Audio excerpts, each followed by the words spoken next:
I'm Julie Zenner along with Dennis Anderson. Here's what's coming up on Almanac North. With 6 months left on his final term in office, Duluth Mayor Don Ness is touting some of his administration's accomplishments and preparing to release a new book. The Lake Superior Chamber Orchestra's summer season kicks off next week with talented guest artists and a variety of music. We'll have a musical preview for you. And in our news file, remember the Rainbow People? Well, they descended on Cook County 25 years ago. We'll have the week's business news, too. It's all coming up next on Almanac North.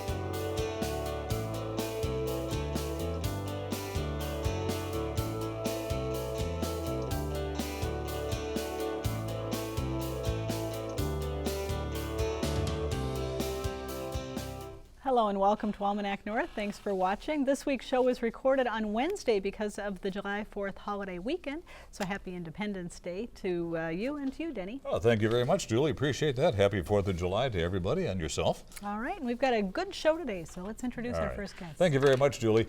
Well, it hasn't been all smooth sailing in Duluth over the past 7.5 years, and there are still some important issues for the city to deal with during the final months of 2015.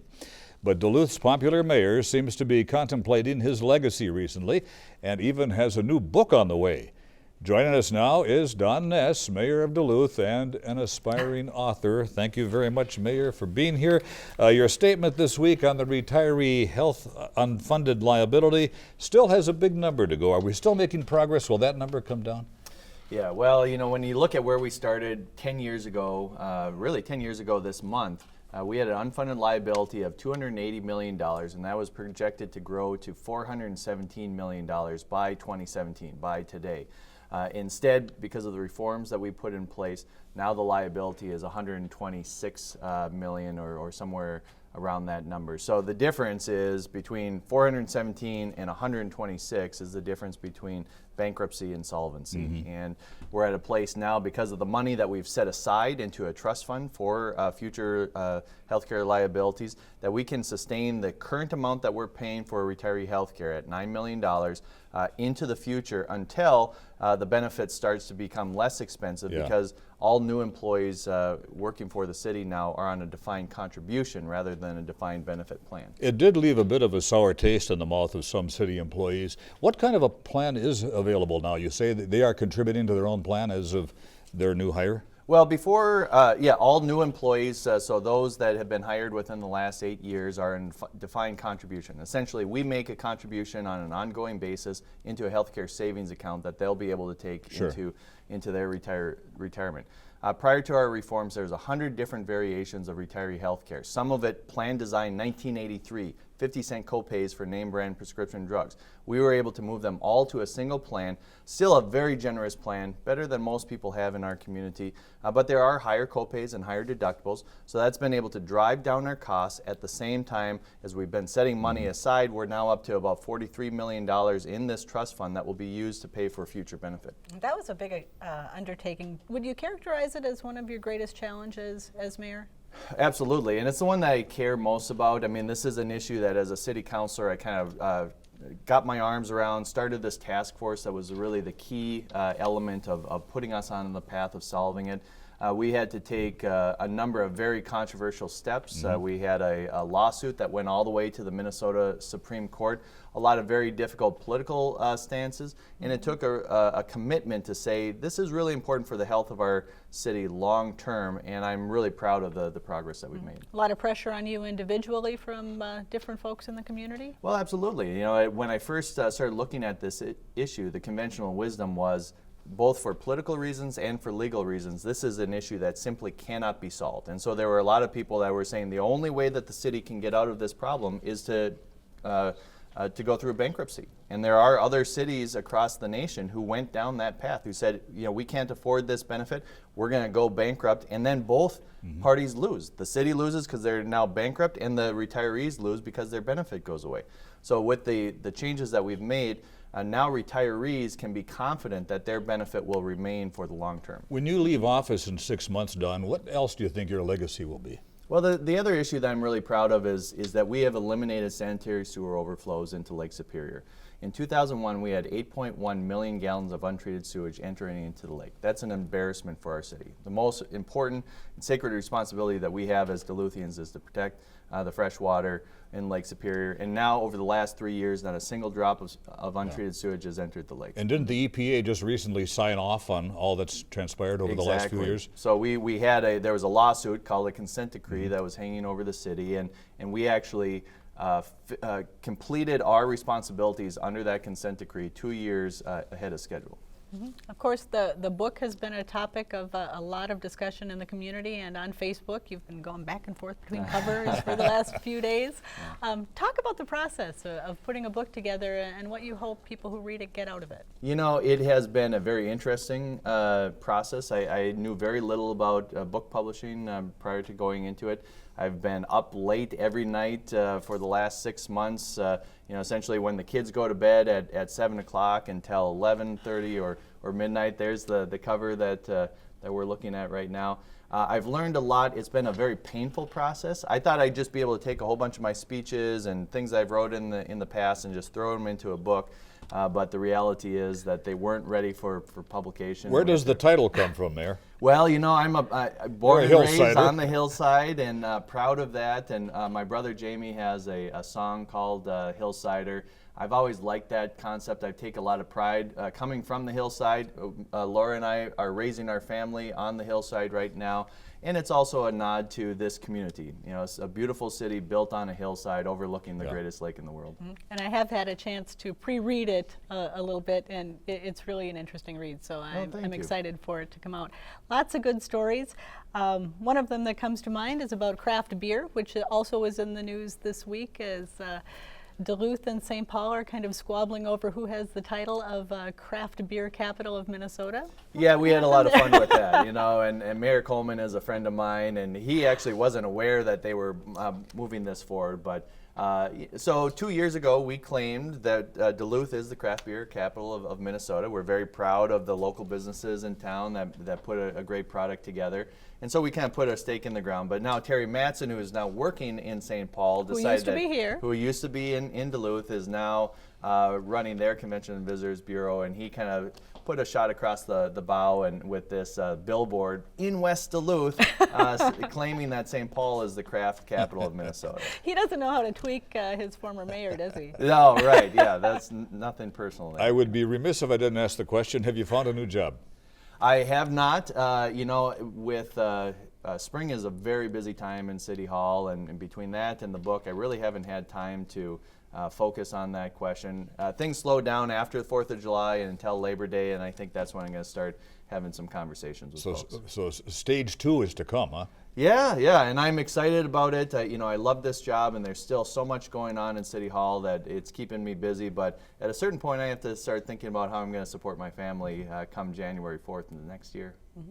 Will you endorse one of the candidates in the race? I think it's. I certainly wouldn't say that I won't, but my inclination is to kind of take a step back and not get involved in this campaign. Kind of see the messages that from all the different candidates, and I think it's important that whoever does prevail is doing so on their own merit and has that credibility going into the next year. You bring up a good point, Mayor. There isn't exactly a glut of candidates. Are people tiring of politics? Well, I think there's a couple different factors. One is that in the social media world, there are the criticism comes very hot and direct, and that can be difficult for some folks to handle. I think the other factor is that, especially in Duluth, at a local level, there was, for many decades when I was growing up, there was these very strong camps, and they were kind of opposed to one another, and the stakes in every election were very high, not only because we wanted our side to win, but we couldn't stand the thought of the other side winning. And so every election cycle there'd be this massive battle. It feels as though the community has come together a little bit. Everybody's a little bit more on the same page. We like the direction that we're going. So it kind of takes some of the stakes out of these local elections. So less of a political machine running the city? That's my sense of it, and I think the other factor is that Duluth hasn't had a woman mayor, and Emily Larson is running a very strong campaign, and there are a number of people that I think would like to be mayor and would have liked to run in this race, but they also don't want to lose in this campaign, and so there's a lot of different factors going into it. I hope that we have a vigorous campaign because I think that's important for our community. Duluth and Minnesota Deed have advanced to the next stage of a competition over some grant funding that could help with flood relief and preventing floods in the future. Talk about that and what's at stake. It's a resiliency grant put together by the federal government, and it's administered by HUD. It's $1 billion that they're going to distribute across the nation, and it was primarily for after Hurricane Sandy. And so they said if there was a natural disaster within this 2-year period, and Hurricane Sandy was right in the middle, so all the East Coast politicians say, let's create a national fund that we can deliver more money for Hurricane Sandy recovery. Well, our flood happened to occur during that 2-year period, so we're now eligible, and we're going to get a minimum of $1 million and up to $100 or even $150 million. Quickly, Mayor, when will work on Superior Street begin? That will be 2017. So still a lot of time to do the planning and to prepare to protect businesses and make sure that we have the right design. All right, Duluth Mayor Don Ness, thank you very much. Thanks, guys. 6 months, we'll have you back. All right, thank you. For now, you're out of here and time for Fourth Fest. There you go. Thanks, All Don. right, Good thanks, to see guys. you. Thank you.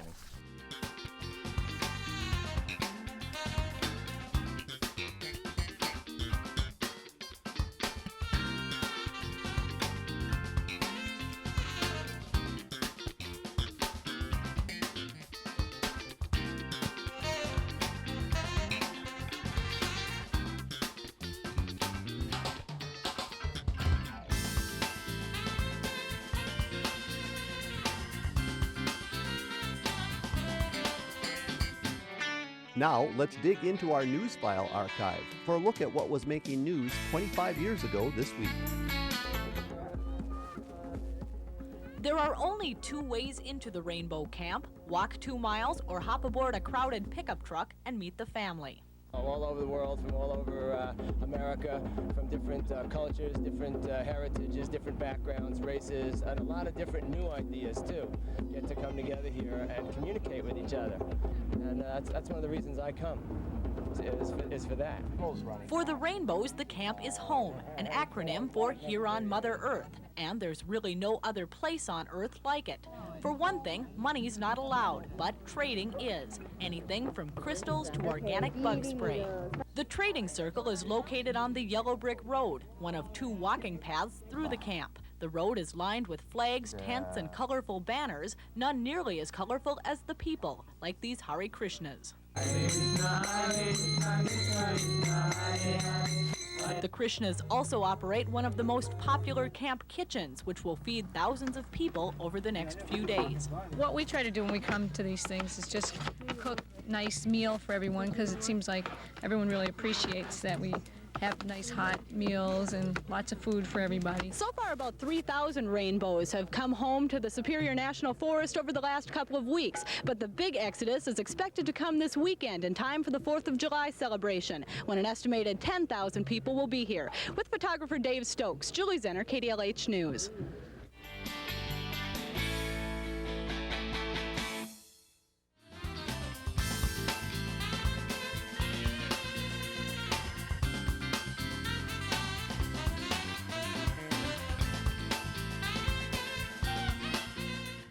If you are inspired by international music, the opening concert of the Lake Superior Chamber Orchestra's summer season will hit the mark. The orchestra has been around since 1987, providing classical music lovers a summer experience. The first concert next Thursday at St. Scholastica promises an evening of folk-inspired chamber music from orchestras around the world.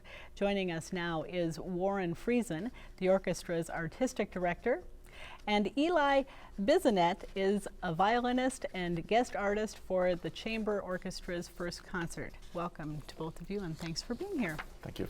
Warren, you've really got a diverse playlist for this first performance next week.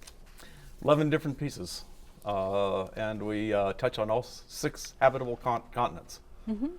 Talk about the difference between a chamber orchestra and the Duluth Superior Symphony Orchestra, because there's a little bit of overlap with some of the members. Yeah, we do some of the same repertoire. Chamber orchestra would typically be 30 to 35 musicians. Actually, a chamber orchestra could be as few as 12. Any small group that needs a conductor is a chamber orchestra. Once you get much larger than 35, you get into a real small orchestra, if that makes sense. Sure. Eli, when did you first pick up a violin, and what inspired you? My mom. Oh, okay. Did she play the violin? No, she noticed my temperament and just decided to channel my energy. Like what age? 8. Really? Yeah. You started young. And you've been playing, you played in high school too? Is there an orchestra in high school? Not where I grew up. Okay. I grew up in Ely. Luckily, I had a teacher who was passionate, and she had a group. So she got me going with the basics, and then I joined a group playing a lot of Nordic music, and classical, mixed it up. Talk about that passion a little bit. How often must you, still with that passion you have in your gut, pick up the violin? Every day? Every day is a good idea. It's a perishable thing. It's kind of like weeding a garden for a lot of string players. I mean, maybe potential bad habits can crop up because we aren't exactly coming out of the womb holding our bodies in these positions, so it takes a little conditioning. Now, the opening season has an exploration of folk-inspired music. It's called Around the World in 80 Minutes. Right. What can the audience expect from that? Well, it's a concert unlike any I've ever done before. For one thing, there are 11 pieces on the concert. Now, typically, a chamber orchestra will typically play shorter pieces than a symphony orchestra. But to do 11 pieces in 80 minutes, it's almost like 4 or 5 minutes a piece. And so it's very, very quick changes.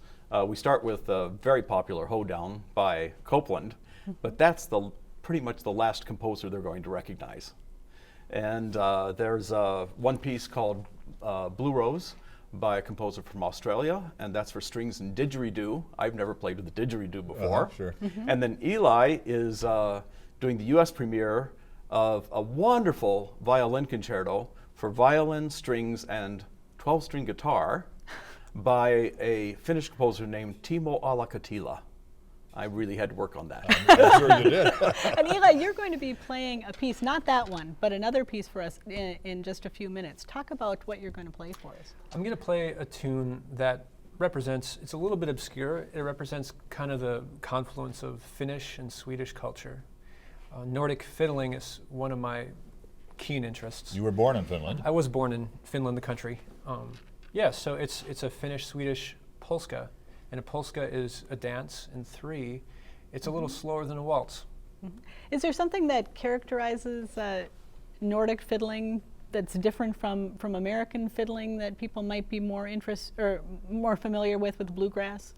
So people familiar with bluegrass might be expecting certain types of scales, and maybe, I don't know, it's a little less predictable with the harmony and the rhythm. Yeah. But then again, that's my bias as an American. So. Warren, you bring a rather interesting background to your position with the orchestra. Right. Tell us about that background. Where did you come from? Well, I came from Kansas, and my training was, kind of standard classical training, piano, violin, and then eventually viola. But I also did play in a mariachi band for a mariachi mass in my hometown, and played in a square dance band for a while, and played in a folk band. But I'm pretty much classically trained. Yeah. But I love folk music. And one of the other things that's happening on this concert, I would be remiss if I didn't mention it, there's another soloist named Ellery Klein, who used to be with the chart-topping Irish band called Gaelic Storm.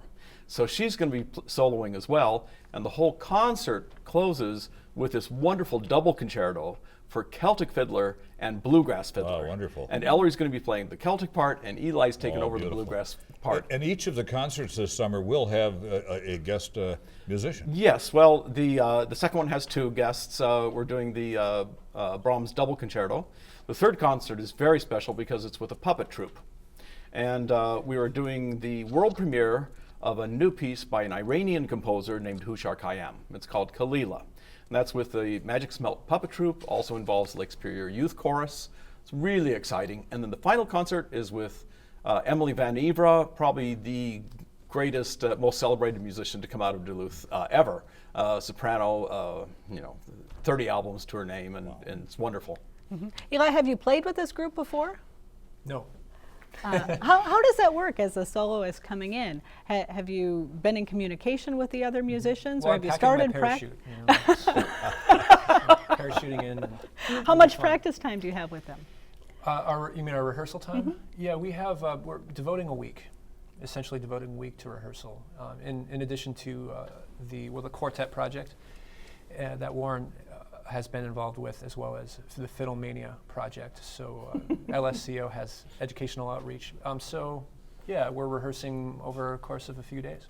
Yeah, he says a week. That's really, he's being generous. We have 3 nights, 2-hour rehearsals. But you have a lot of great talent. We do, Tell and us everyone about it. comes note ready. So how big is the orchestra? Where do you find the talent? Oh, it's all local. And one thing about the Lake Superior Chamber Orchestra is we are intensively local. So we do not go to the cities. We don't go anywhere else to find talent because there's plenty here. Except in a few cases, like if our harpist has to be out of town, then we have to find a harpist from out of town because we're kind of a one harp, professional harp town, which happens on the first concert. But otherwise, it's very intensively local. All right. Eli, we're going to excuse you to go get ready to play your piece and then talk just a couple more minutes here, and then we'll toss it over to you. But looking forward to it. Thanks. Thank you. All right. Warren, 4 concerts in a month. I mean, that is like a crazy rapid fire schedule. It is. For musicians during the summer. Right. How do you get folks to sign on for this during a time around here that is so precious? Honestly, I never have trouble. This is a very, very fun group to play with. And one of the things that's fun for them, they tell me this all the time, is we get to play music we don't otherwise get to play. And so, that makes it more difficult. But they're up for a challenge. They're very game. Mm-hmm.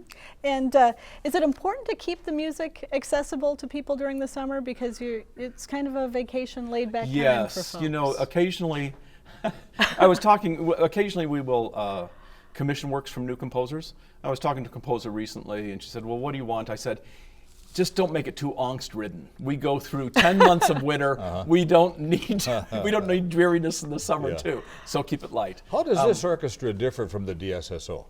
Well, it's smaller, and we have a much tinier budget. I think that the chamber orchestra it tends to be a little more unpredictable. It can be. But I used to be assistant conductor of the DSSO. I love that ensemble very much, and we kind of consider them our big sister. Wonderful. All right. Well, Warren Friesen, Artistic Director, thank you for coming in and Stuart. talking about this. Now we'll toss it over to Eli Bissonett.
Here's a look at some of the week's business news from our friends at Business North. A controversial Duluth methadone clinic will soon close. The privately owned Lake Superior Treatment Center told clients this week it will close on September the 1st.